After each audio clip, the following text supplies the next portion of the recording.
Well, these two women look absolutely beautiful all the time. They need no Photoshop.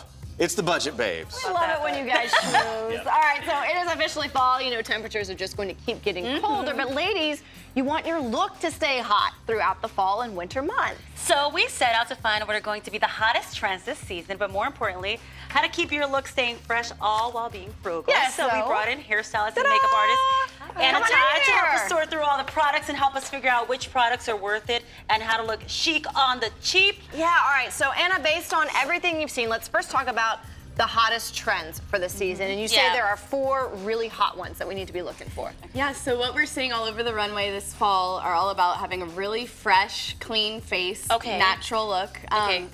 It's all about bold eyebrows, vampy lips, and cat eyes. Which is everything you're rocking this morning, I love by the way. I like that you're also modeling it all for us. So we got 2 different price points. One was $75 budget and the other one was at $25. So let's go ahead and see the first set of things that we're gonna need to look good this fall. Yes, these are the fresh face. Yeah, so BB creams are all over the market. They started in Asia and now they're really hitting America. What are BB creams? We hear it. Yeah.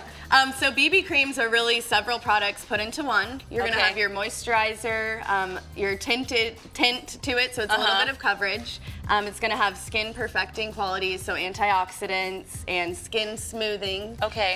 And it's also gonna have a little bit of nice moisture and coverage. So your face is gonna look natural but still cover up any imperfections. Right, exactly. So you set out the 2 different price points. What's going to be the difference between one that's more expensive and one that's not? Because I think one of the key things is you got to find a makeup that works for you, and sometimes it takes shopping around, right? Right. So a more expensive price point is going to be a little bit creamier, probably a little bit easier to blend. More easy to match your natural shade of your skin. And the cheaper ones are going to be, you know, more generalized. They might only have 4 different shades to choose from. You may have to put a little more on. I guess. You might have to put a little bit more on. You might have to put a little bit of like a powder over it. It might not have enough to coverage. Set it in. Right. Okay. Jess, this is one of your favorite trends, vampy lips. Yes. Right. Yes. So it's more wine this Yeah, summer. more wine tones, burgundies. That's a dark in mine. Definitely. A little bit. Yeah, staying away. I mean, red is always going to be in, but it's going a little bit more like dark and muted tones. Like the one that you have on. Right. And So for people who don't like to wear dark lipsticks like that, what do you suggest? I mean, I would suggest going with a lip stain because it's going to be a little bit more natural, a little bit softer, you know, not as harsh as like a full-on lipstick. should you always use lip liner when going for reds or wines and stuff like that? Exactly. It's going to help prevent any bleeding of the color because you don't want to have like weird crow's feet on your mouth. Yeah. Right. I know. Okay, so the difference in lipsticks with the 2 price points you set out. So a cheaper lipstick is not going to last as long. You're going to have to reapply it all day. It's not going to be as thick and creamy. It might be a little bit too thin, so you might have to put more than 1 coat.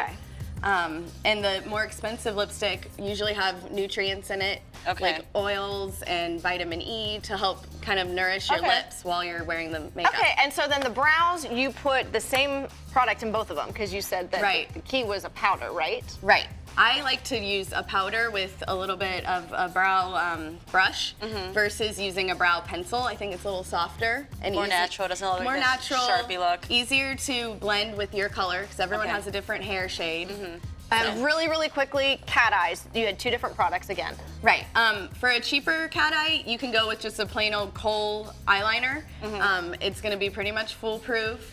But I feel like for a more distinct cat eye, a gel liner is the way to go. All right. Well, thanks so much, Anna. And if you missed any part of this, you want to see it again, you can always go to our website, thedbz.com. Oh, and don't forget that the Budget Babes now has their own Facebook and Pinterest pages too, where you can see all of our money-saving ideas that we found so far, and you can also submit some of yours as well. Yeah, we we'd may love use to them on see air. All right. We'll be right back. There's more of the Daily Buzz. I'm gonna go darken my lipstick a little bit. Do it.